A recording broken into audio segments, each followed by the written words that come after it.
ఎరువులు అనేది మనం మాట్లాడుకుంటా ఉన్నాము. ఎరువులను మనం చూసుకున్నట్లయితే వేరుశనగ ఒక నూనె గింజ పంట. ఈ నూనె గింజ పంట కనుక మనము వేసే ఎరువులని చాలా కాషియస్గా మనం వేసుకోవాలి. ప్రాముఖ్యంగా నూనె ఏర్పడడానికి అవసరమయ్యే కాల్షియము మరియు సల్ఫర్ అంటే గంధకము మరియు కాల్షియం అనేది మరి మనం వేసే ఎరువులలో ఖచ్చితంగా ఉండాలి. ప్రాముఖ్యంగా రైతు సోదరులు యూరియా, భాస్వరం వేస్తూ ఉంటారు, పొటాష్ కాస్త నెగ్లెక్ట్ చేస్తూ ఉంటారు. దయచేసి నూనె గింజ పంట కనుక భాస్వరము, యూరియా, తర్వాత నత్రజని, భాస్వరంతో పాటు పొటాష్ ఎరువు అనేది చాలా ప్రాముఖ్యమైనది. ఇవన్నిటిని కూడా సమపాలల్లో మనం వేసుకోవాలి. ఎంత వేసుకోవాలి అని అంటే, ఇది లెగ్యూమ్ జాతికి చెందిన పంట కనుక నత్రజనిని వేరుబుడుపులలో స్థిరీకరించే ఒక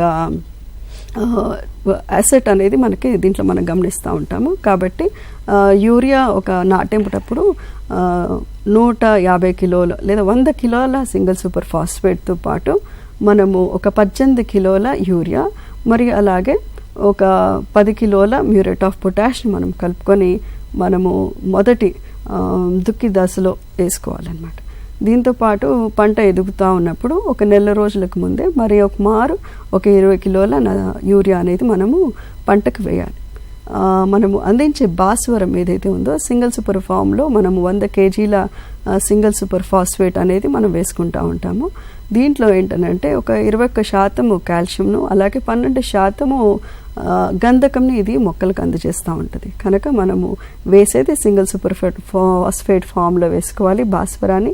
అదే మ్యూరేట్ ఆఫ్ పొటాష్ మనము ఎంఓపి వేసుకోవాలి. మరి అలాగే యూరియా కూడా మనం వేసుకోవాలి. యూరియా తగ్గు మోతాదులో ఎందుకు వేసుకుంటామంటే ఇది వేర్ల బూడిపలలో నత్రజనిని స్థిరీకరించే బ్యాక్టీరియా తోటి సింబయోసిస్ స్టేట్లో ఉంటుంది. కనుక మనము ఇక వేరుశనగకి 20 కిలోల నత్రజని కిలోను, మరి అలాగే నెల రోజుల తర్వాత మనము పైపాటుగా ఒక 20 కిలోలు వేసుకుంటూ ఉంటాం అన్నమాట.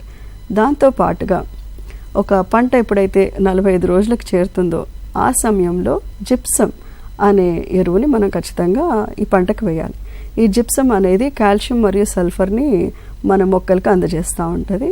మరి 45 రోజుల సమయంలో మనము ఈ జిప్సమ్ని ఎరువుని వేసి మరి కొంచెం కప్పి వేసేసి మొదల దగ్గర ఎత్తు మడులు చేసినట్లయితే వేరు బుడిపెలు మంచిగా లోపలికి నేలలోకి దిగి ఊడలు దిగి మంచి దిగుబడులు ఇచ్చే అవకాశం ఉంటుంది.